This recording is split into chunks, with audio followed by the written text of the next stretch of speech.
প্রথমতে আসো, তোমরা যে পদার্থবিজ্ঞান শিখছো, তো পদার্থ শিখতে হইলে তোমাকে প্রথমে পদার্থের সংজ্ঞা জানতে হবে। হ্যাঁ, তুমি একটা বস্তুকে কখন তুমি পদার্থ বলবা বলো? যখন তার ভেতরে পদার্থের যে বৈশিষ্ট্যগুলো রয়েছে, সেই বৈশিষ্ট্যগুলো যদি থাকে, তাহলে তুমি কি বলবা? তাকে পদার্থ বলবা। প্রিয় শিক্ষার্থী, তুমি প্রথমে জানো যে একটি বস্তুর ভেতরে কি কি ধর্ম থাকলে তুমি ওই বস্তুটাকে পদার্থ বলবা। তো প্রথমত হচ্ছে, বস্তুটির যদি ভর থাকে, বস্তুর ভর থাকলে অবশ্যই ওই বস্তুটির কি থাকবে? ওজন থাকবে। তুমি ভালোভাবে চিন্তা করো, ওজন হলো, তুমি অলরেডি জানো যে কোনো বস্তুর ভরের সাথে তুমি নিউটনের মহাকর্ষীয় সূত্র তোমরা ক্লাস 8-এ পড়েছো। তো যদি আমি রিপিট করতে চাই, তো বিজ্ঞানী নিউটন বলেছেন যে মহাবিশ্বের প্রত্যেকটি বস্তু কণা একে অপরকে নিজের দিকে আকর্ষণ করে, এবং এই আকর্ষণটা যদি পৃথিবী কোনো একটা বস্তুকে নিজের দিকে আকর্ষণ করে, তখন পৃথিবী দ্বারা ওই বস্তুটার আকর্ষণকে কি বলবা? তুমি অভিকর্ষণ বল বলবা। এখন অভিকর্ষণ বলের কারণে যখন বস্তুর বেগের পরিবর্তন হয়, তখন তুমি পড়েছো যে তাকে অভিকর্ষ ত্বরণ বলা হয়। এইভাবে একটি রাশি তুমি আয়ত্ত করেছো, অভিকর্ষ ত্বরণ নামে একটি রাশি আয়ত্ত করেছো। সুতরাং যদি বস্তুটির ভর থাকে, তাহলে অবশ্যই ওই বস্তুটির অভিকর্ষ ত্বরণ থাকবে, সেটা পৃথিবীতে হোক অথবা চাঁদে হোক। আমরা অলরেডি জানি পৃথিবীতে এই অভিকর্ষ ত্বরণের মান, একটি ধ্রুব মান ধরে নেওয়া হয়েছে 9.8 অথবা 8 অথবা 8.2, এবং চাঁদে অভিকর্ষ ত্বরণের মানটি হলো পৃথিবীর অভিকর্ষ ত্বরণের 6/1 সুতরাং চাঁদে এবং পৃথিবীতে তুমি যেখানেই যাও, যদি তোমার ভর থাকে, তাহলে অবশ্যই তোমার কি থাকবে? ওজন থাকবে। আর একটু ইনফরমেশন দিই, সেটা হলো ওজন এক ধরনের বল। এটি মনে রাখবা, যা আমরা কি করি? অনুভব করি। ওকে, তার মানে যে বস্তুটির ভর আছে, যার ওজন আছে, এবং ভর এবং ওজন থাকলে ওই বস্তুটি যদি জায়গা দখল করে অবস্থান করে, জায়গা দখল করে অবস্থান করে, সবচেয়ে গুরুত্বপূর্ণ তথ্য হলো, যদি বস্তুটি বল প্রয়োগে বাধা প্রদান করে, বল প্রয়োগে বাধা প্রদান করে, তাহলে তুমি কি বলবা? ওই বস্তুটিকে পদার্থ বলবা। এখন বিষয়টা হলো, বাতাস কি পদার্থ? তুমি চিন্তা করো তো, বাতাস এক ধরনের পদার্থ কিনা? অবশ্যই বাতাস পদার্থ। কিভাবে? তুমি যে পায়ে খেলা বলটি খেলো, ফুটবল যেটা, তুমি যখন বাজার থেকে কিনে নিয়ে আসো, প্রথমত ওই বলটি তৈরি করার পর বলটিতে পাম্প থাকে না, অর্থাৎ বলটি চুপসে থাকে। তুমি প্রথমেই ওই বলটি তুমি কি করবা? ওজন করে ফেলবা। পরে আবার তুমি ওই পাম্পার দিয়ে পাম্প দিবা, বলের ভেতরে বাতাস ঢুকাবা, তারপরে ওজন করো, দেখবে যে এর ওজন অনেকটা বেড়ে গেছে। তারপরে এনে যদি তুমি বল প্রয়োগ করো, তাহলে কিন্তু তার বাধা প্রদান করার ক্ষমতাও রয়েছে। সুতরাং বাতাসকে তুমি কি বলতে পারবা? পদার্থ বলতে পারবা। প্রিয় শিক্ষার্থী, আশা রাখি তোমরা পদার্থের সংজ্ঞাটা খুব ভালোভাবে আয়ত্ত করে ফেলেছো। এবার আসো, এই অধ্যায়টিতে তুমি প্রথম যে জিনিসটা জানবা, সেটা হলো রাশি সম্পর্কে। এই রাশি, ওকে, এখানে আমি এই যে দ্বিতীয় নম্বর ইয়াতে লাইনে আমি লিখে রেখেছি, রাশি কি, এর প্রকারভেদ আলোচনা করো। তো প্রথমত আমি তোমাদের এই রাশি সম্পর্কে একটু কিছু বলি, যে রাশি হইল ভৌত জগতে যা কিছু পরিমাপ করা যায়। হ্যাঁ, ভৌত জগতে যা কিছু পরিমাপ করা যায়, যা কিছু পরিমাপ করা যায়, তারে তুমি কি বলবা? রাশি বলবা। ওকে, এখন বিষয়টা হলো, এই যে পরিমাপ কথাটি আছে না, এই পরিমাপ জিনিসটা কি, এটারও একটা সংজ্ঞা আছে। পরিমাপ কাকে বলে? কোনো কিছুর পরিমাণ নির্ণয় করাকে পরিমাপ বলে। কোনো কিছুর পরিমাণ নির্ণয় করাকে পরিমাপ বলে। নির্ণয় করাকে, যারা প্রথম দেখছো, আমার পরামর্শ হলো যে তোমরা অবশ্যই এই সংজ্ঞাগুলো খাতায় লিখে নিবা, এবং শুরু থেকে এই সংজ্ঞাগুলো তুমি আয়ত্ত করবা। ওকে, তাহলে তুমি প্রথমে রাশির সংজ্ঞা পাইলা, ভৌত জগতে যা কিছু পরিমাপ করা যায় তাকেই রাশি বলে। এখানে পরিমাপের বিষয়টি আছে, পরিমাপ কাকে বলে? কোনো কিছুর পরিমাণ নির্ণয় করাকে পরিমাপ বলে। ওকে, এবার আসো, পরিমাপ যে তুমি করবা, তাহলে অবশ্যই কোনো কিছু কি করতে হবে? পরিমাণ নির্ণয় করতে হবে। এখন পরিমাণ নির্ণয় করতে গেলা, তুমি চিন্তা করো, তুমি বাজারে গেলা, এখন তোমার উদ্দেশ্য হলো কোনো কিছু তুমি পরিমাণ করে নিয়ে আসবা। এখন তোমাকে বাড়ি থেকে বলে দেওয়া হলো, তুমি নিবা কি? তুমি নিবা চাউল, আর তুমি নিবা আলু। প্রিয় শিক্ষার্থী, ভালোভাবে বিষয়টা ভালোভাবে তোমরা মনোযোগের সাথে শোনো, কারণ তোমাদের প্রশ্ন আসবে পরিমাপের এককের প্রয়োজনীয়তা আলোচনা করো।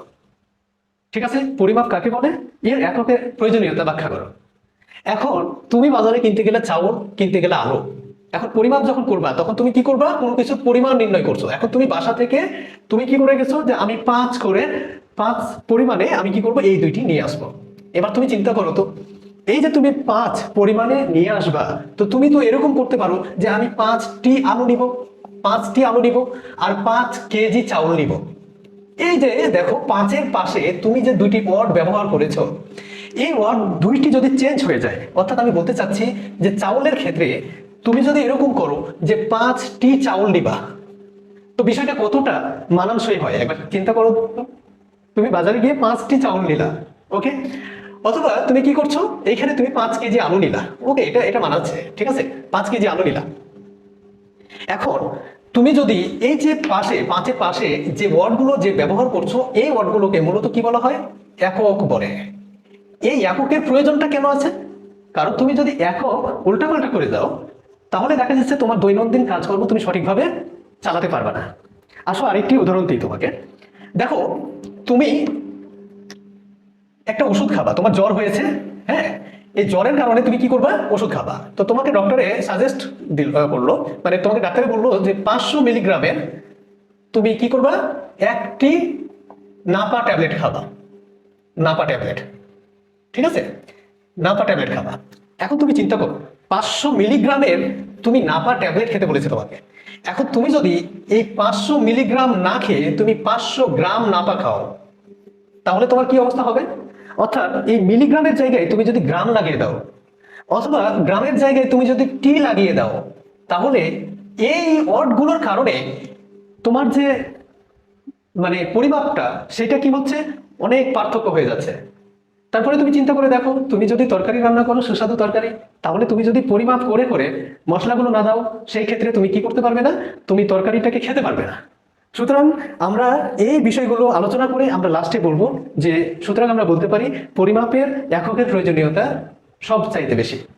ওকে, তো এখানে তোমরা পরিমাপের সংজ্ঞা, রাশির সংজ্ঞা, পরিমাপের এককের প্রয়োজনীয়তা ব্যাখ্যা করো, এই প্রশ্নটি প্রচুর আসে যে পরিমাপের এককের প্রয়োজনীয়তা ব্যাখ্যা করো। আমি বলবো তুমি পরিমাপের প্রথমে সংজ্ঞা লিখবা, তারপরে তুমি এই জীবন রক্ষাকারী ওষুধের সংজ্ঞা দাও, তারপরে আমরা প্রতিদিন ব্যবহার্য আমাদের যে খাবারে তরকারিতে লবণ আমরা প্রয়োগ করি, তারপরে আমরা যে জামা কাপড়গুলো যে পরি, সেইগুলো যদি সঠিক পরিমাপে বা সঠিক মাপজোখে আমরা যদি না পড়ি, তাহলে আমরা স্বাচ্ছন্দ্য বোধ করি না। সুতরাং এই 2-3টি উদাহরণ দেওয়ার পর তুমি লাস্টে কি বলতে পারো, সুতরাং উপরের আলোচনা থেকে বোঝা যায় যে পরিমাপের এককের প্রয়োজনীয়তা অনস্বীকার্য। ওকে, ঠিক আছে, আমরা সামনে আগাই, এইগুলো তত্ত্বীয় বিষয়। এইবার আমরা দেখব রাশি। রাশি সম্পর্কে আরেকটু আলোচনা করে নিই। এই রাশি 2 প্রকার, ঠিক আছে, রাশি কয় প্রকার, 2 প্রকার। এক ধরনের রাশি হলো মৌলিক রাশি, অর্থাৎ একটি হলো মৌলিক রাশি, আরেকটি হলো যৌগিক রাশি। প্রিয় শিক্ষার্থী, আমি বলবো যে এই যৌগিক রাশি যখন তুমি বলবা, এই যৌগিক রাশির আরেকটি নাম হলো লব্ধ রাশি। ওকে, এখন এই মৌলিক রাশি সম্পর্কে আমি প্রথমে তোমাকে বলি যে মৌলিক রাশি পৃথিবীতে মোট 7টি রয়েছে। ওকে, মৌলিক রাশির সংখ্যা হলো পৃথিবীতে মোট 7টি।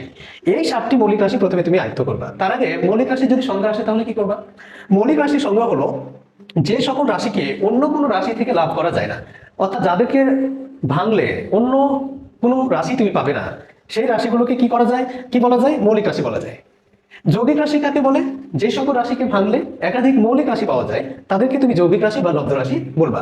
এবার আসো, আর এখানে আমি তোমাদের বলবো, এই যে এই যৌগিক রাশি থেকে তোমাদের বেশ কিছু প্রশ্ন আসে। তার মধ্যে কিছু বোর্ডে আমি দেখেছি যে এরকম প্রশ্ন আসছে যে ক্ষমতা একটি লব্ধ রাশি ব্যাখ্যা করো। ক্ষমতা একটি লব্ধ রাশি, লব্ধ রাশি ব্যাখ্যা করো।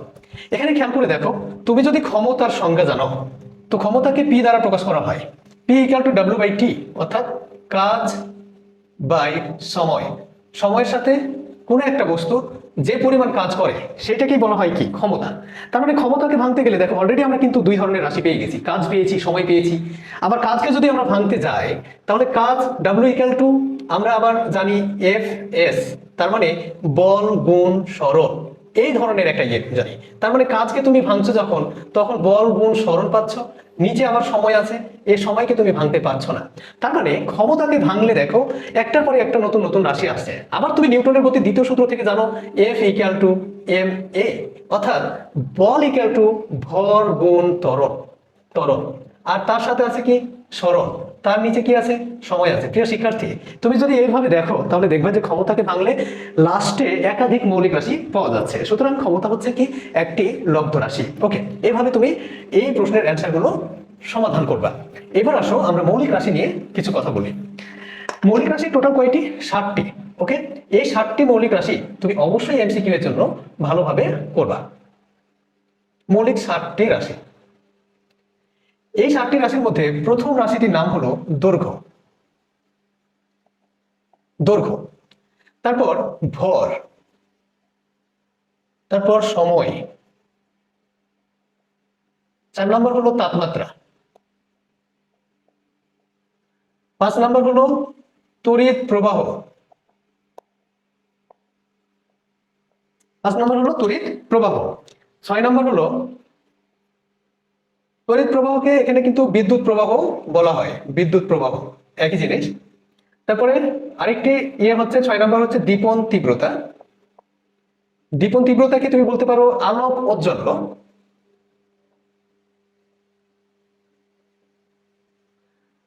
7 নম্বর হলো পদার্থের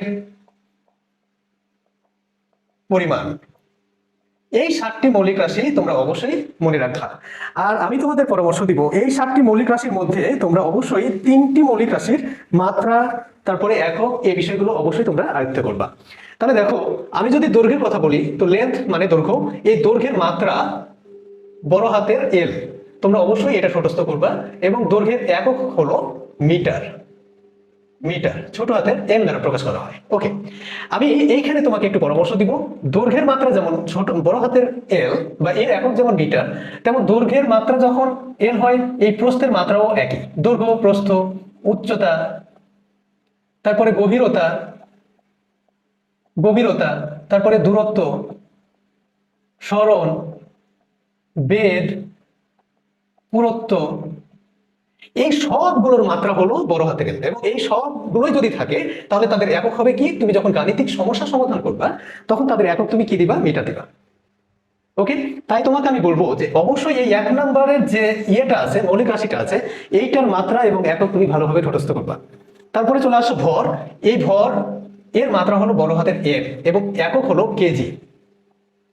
ওকে, সময় বড় হাতের টি মাত্রা এবং তার একক হলো সেকেন্ড, ছোট হাতের এস দ্বারা প্রকাশ করা হয়। তাপমাত্রাকে থিটা দ্বারা, মাত্রা হলো থিটা এবং তাপমাত্রার একক হলো কেলভিন এবং কেলভিনকে ছোট হাতের কে দ্বারা প্রকাশ করা হয়। ওকে, এখানে তড়িৎ প্রবাহ বা বিদ্যুৎ প্রবাহকে আই দ্বারা প্রকাশ করা হয়, যার একক হলো অ্যাম্পিয়ার। অ্যাম্পিয়ার বড় হাতের এ দ্বারা প্রকাশ করা হয়। এখানে দীপন তীব্রতা, এটাকে এল দ্বারা প্রকাশ করা হয় এবং এর একক হচ্ছে ক্যান্ডেলা। সিডি মানে হলো ক্যান্ডেলা, ক্যান্ডেলা। ওকে, আর লাস্টে হলো পদার্থের পরিমাণ, যাকে তুমি এন দ্বারা প্রকাশ করবে এবং পদার্থের পরিমাণের একক হলো মোল। মোল না, মোল। ওকে, এই 7টি মৌলিক রাশি রয়েছে। তার মধ্যে আমি তোমাকে পরামর্শ দিব যে তুমি অবশ্যই 3টি মৌলিক রাশির মাত্রা এবং একক খুব ভালোভাবে কমপ্লিট করবা। একটা হলো দৈর্ঘ্য, ভর, সময়। এই 3টির একক খুব ভালোভাবে কমপ্লিট করে রাখবা, কারণ এই 3টির একক দিয়ে দেখবা যে তোমাদের 2, 3, 4 এই অধ্যায়ের অঙ্কগুলো তুমি সমাধান করতে, এইগুলোকে প্রত্যেক ক্ষেত্রে তুমি ইউজ করছো। ওকে, প্রিয় শিক্ষার্থী, আমরা মৌলিক রাশির 2 ধরনের ভাগ সম্পর্কে আমরা দেখলাম। এবার আমরা রাশির 2 ধরনের ভাগ, একটা হলো মৌলিক রাশি আর একটা হলো যৌগিক রাশি। এই 2 রাশির ভাগ সম্পর্কে আমরা দেখলাম এই রাশি 2টির সাথে রিলেটেড যে প্রশ্ন আসে, যেমন আমি এখানে ক্ষমতা একটি লব্ধ রাশি, এই প্রশ্নটার অ্যান্সারটা আমি বলে দিলাম। হইতে পারে তোমার ওই বেগ একটি লব্ধ রাশি, কেন ব্যাখ্যা করো, এই ধরনের প্রশ্ন আসতে পারে। ঠিক আছে, সুতরাং যেই প্রশ্নটাই দেখ না কেন, তুমি সুন্দরভাবে আগে তুমি লব্ধ রাশির সংজ্ঞাটা লিখে ফেলবা, তারপরে যেই রাশিটা দিবে ওটাকে বিশ্লেষণ করে বলবা যে উপরের আলোচনা থেকে দেখা যায় যে এই রাশিটিকে বিশ্লেষণ করলে একাধিক মৌলিক রাশি পাওয়া যাচ্ছে, সুতরাং এই রাশিটি হলো একটি লব্ধ রাশি। ওকে, আমরা এবার রাশি সম্পর্কে আরো 2টি তথ্য আমরা জানি। রাশি আবার মান ও দিকের উপর ভিত্তি করে, কিসের উপর? মান ও দিকের উপর ভিত্তি করে, দিকের উপর ভিত্তি করে রাশিকে তুমি কি করবা? 2 ভাগে ভাগ করবা।